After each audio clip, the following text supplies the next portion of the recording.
ಕರ್ನಾಟಕ ಮೂಲದ ಜಯಂತ್ ಪಟೇಲ್ ಮಾರ್ಗದರ್ಶನದಲ್ಲಿ 2026ರ ಫೆಬ್ರವರಿಯಲ್ಲಿ ಯುಎಇಯಲ್ಲಿ ನಡೆದ WKF ಯೂತ್ ಲೀಗ್ ವರ್ಲ್ಡ್ ಚಾಂಪಿಯನ್ಶಿಪ್ನಲ್ಲಿ ಭಾರತೀಯ ತಂಡದ ಕೋಚ್ ಆಗಿ ಕಾರ್ಯನಿರ್ವಹಿಸಿದರು.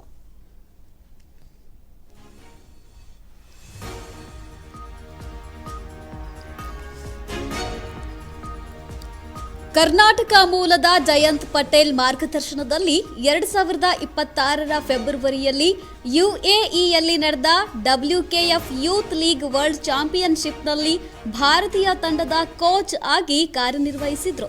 ಹಾಸನ ಜಿಲ್ಲೆ ಸಕಲೇಶಪುರ ತಾಲೂಕಿನ ಹೊಂಗಡಹಳ್ಳ ಗ್ರಾಮದ ಜಯಂತ್ ಪಟೇಲ್ ಹರೀಶ್ ಹೊಂಗಡಹಳ್ಳ 3ನೇ ಬಾರಿ ಭಾರತೀಯ ಕರಾಟೆ ತಂಡದ ಕೋಚ್ ಆಗಿ ಆಯ್ಕೆಯಾಗಿ ಕಾರ್ಯನಿರ್ವಹಿಸಿದರು.